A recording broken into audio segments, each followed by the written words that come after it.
Shape A is mapped on to shape C by rotation 90 degrees clockwise. Shape A यहाँ पर है तो 90 degrees जब क्लॉकवाइज उसको रोटेट करेंगे तो वो ऑफकोर्स इधर आएगा।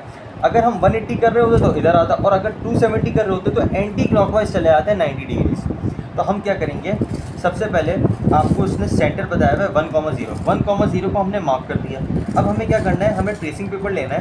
ट्रेसिंग पेपर की मदद से हम उसको अपने जो ट्रेसिंग पेपर है हमारा, उसको हम इधर रखेंगे।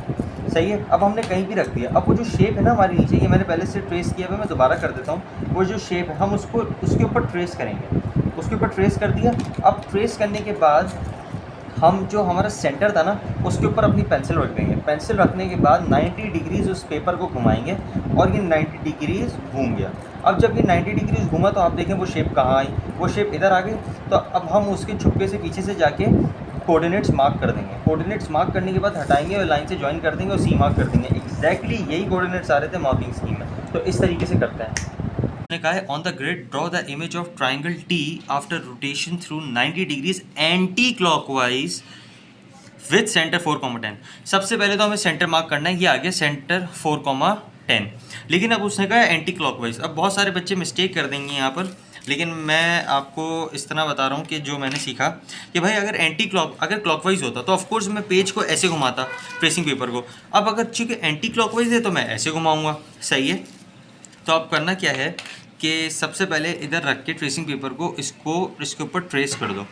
इसके ऊपर ट्रेस करने के बाद आपको क्या करना है, सबसे पहले अपना पेंसिल सेंटर पे रखना है और अब आपको एंटी क्लॉकवाइज करना है। तो मैं इसको ऐसे घुमाऊंगा। क्लॉकवाइज करना होता तो ऐसे करता, अब ऐसे करूँगा पेज को। तो इसको प्यार से पकड़ना है और प्यार से ही इसको ऐसे कर देना है। थोड़ा सा ऐसे करूँगा, ये इधर आ गया भाई, ये 90 डिग्रीज एंटी क्लॉकवाइज हो गया और ये कोऑर्डिनेट्स आ गए। तो मैं यहाँ पर ये कौन सा कोऑर्डिनेट आ रहा है, 4,8 ना, यहाँ पे 4,8 मार्क कर दिया। और एक और था शायद, हाँ ये था कुछ इसी तरीके से था, 9,8 था शायद, 9,8। तो बस अब आप इसको ज्वाइन कर लेंगे। सही है जी। और यूँ आपकी ये बन गई।